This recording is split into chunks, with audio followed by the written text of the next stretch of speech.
Hello everyone, কেমন আছো তোমরা সকলে? আশা করছি সকলে ভীষণ ভালো আছো, আর আমরাও কিন্তু বেশ ভালো আছি। আর আমার নতুন একটা ব্লগে তোমাদের অনেক অনেক ওয়েলকাম। সবাইকে জানাই শুভ নববর্ষ। আজকের দিনটা তোমরা সবাই ভীষণ ভালোভাবে কাটাও, সুস্থভাবে কাটাও, আর বছরের প্রত্যেকটা দিন যেন তোমাদের ভীষণ ভালোভাবে যায়। আজ এসেছিলাম বাবার বাড়িতে ঘুরতে পয়লা বৈশাখের দিন। আর আমাদের বাবার বাড়ির এখানে একটা মন্দির আছে, রাধা মাধবের মন্দির। ওখানে না ভীষণ বড় করে মেলা হয়, তোমাদের সাথে সবটাই শেয়ার করব।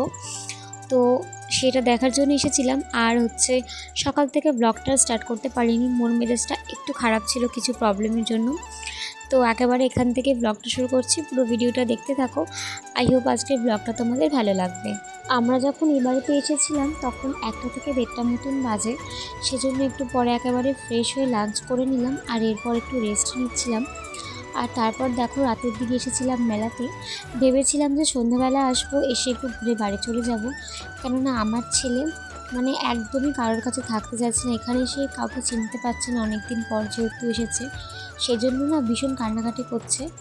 তো ভেবেছিলাম যে ওকে ঘুম পাড়িয়ে তারপর এসে একটু মেলায় ঘুরে যাব।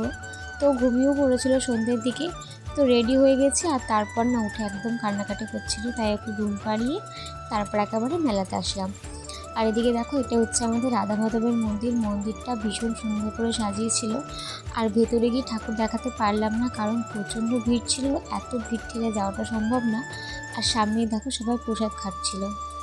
আর এদিকে দেখো খুব সুন্দর সুন্দর ইয়াররিংস বিক্রি হচ্ছিল, তো সেগুলো দেখছিলাম।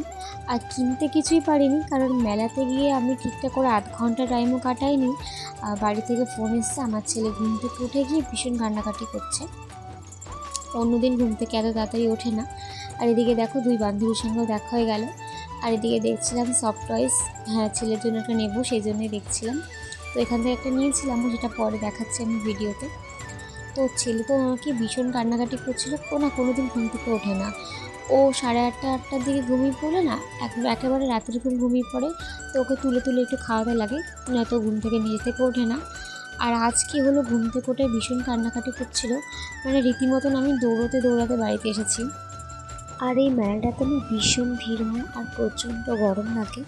তো এতটাই অস্বস্তি লাগছে, দেখলাম এখানে লস্যি বিক্রি হচ্ছে, সেই জন্য আগে একটু লস্যি খেয়ে নিলাম। আর লস্যিটা খাওয়ার পর সত্যি ভীষণ শান্তি লাগছিল। থেকে বেরোনোর সময় দেখি এখানে একটা ভালো জিনিস বসেছে, নামের স্পেলিং দিয়ে চাবি রিংয়ে লাগিয়ে দিচ্ছিল। তো আমাদের দুজনের নামে আছে, কিন্তু আমার ছেলের নামে নেই, তো সেই জন্য ওর নামে একটা করে নিচ্ছিলাম। এগুলো ভীষণ সুন্দর লাগে দেখতে। এখানে আমরা চাবি রিংটা রেডি করছিলাম, আর তখনই আমার মা ফোন করে বলে যে ছেলে ঘুম থেকে উঠে গেছে, উঠে গিয়ে ভীষণ কান্নাকাটি করছে। ওর হয়তো খিদে পেয়েছিল, তো ওকে দুধ খাইয়েছে, তাও আর ছেলের জন্য এই সফট টয়েসটা সেজন্য দেরি না করে হয়তো বাড়ি চলে এসেছিলাম। ঠিক বুঝতে পারছি না আসলে। এই সফট টয়েসটা কিনেছিলাম, আমার ভীষণ ভালো লেগেছিলো টয়েসটা। আর এই হেলিকপ্টারটা কিনেছিলাম, জানি ওটা এখনও খেলতে পারবে না, কিন্তু আমার ভীষণ ভালো লেগে গেছিলো বলে কিনেছিলাম, বড় হয়ে খেলবে।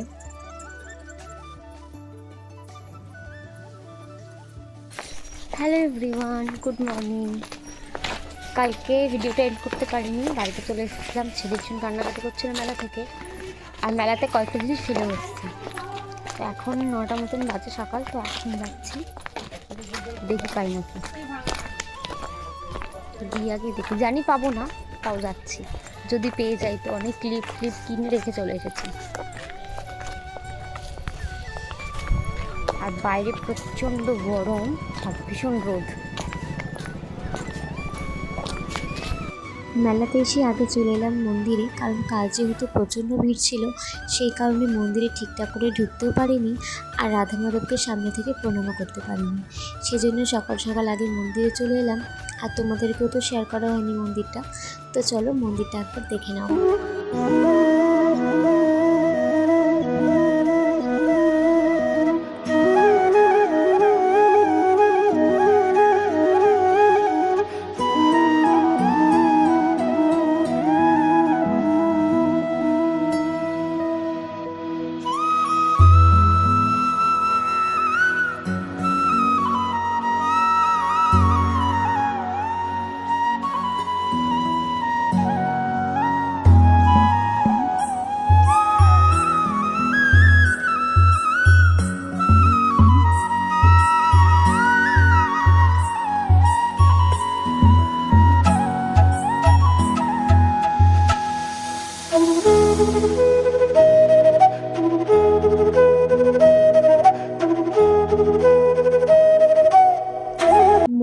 থেকে বেরিয়ে এখানে টুকিটাকি জিনিস দেখছিলাম। আর কাল যেহেতু মেলাতে কিছু কিছু জিনিস আমি হারিয়ে ফেলেছি কিনেও, তো সেই জিনিসগুলো এখান থেকে কিনছিলাম। আমরা এখানে দাঁড়িয়ে আছি আর এত সুন্দর হাওয়া দিচ্ছে আর রোদটা একদম কমে গেছে, পুরো মেঘলা আকাশ হয়ে গেছে। আর কি ভাল লাগছে দিঘিটা দেখো।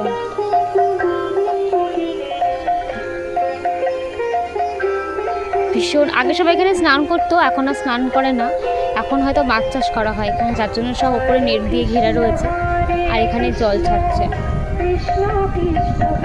আর এখানে একটা ভীষণ বড় বট গাছ, অনেক আগেরকার বট গাছ এটা।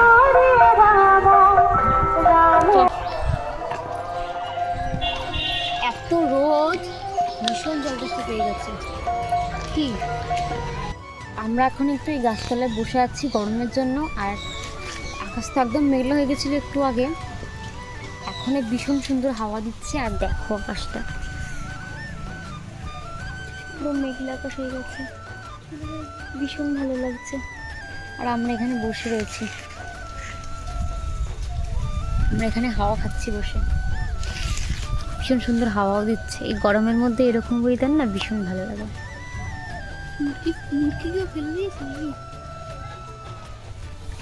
তো বন্ধুরা, আজকে ভিডিও এটুকুই। ভিডিওটা কেমন লাগলে অবশ্যই কমেন্ট করে জানিও, আর ভালো লাগলে আমার চ্যানেলটাকে সাবস্ক্রাইব করে দিও। দেখা হবে নতুন একটা ভিডিওতে। আজকের মতো টাটা, ভালো থেকো সবাই।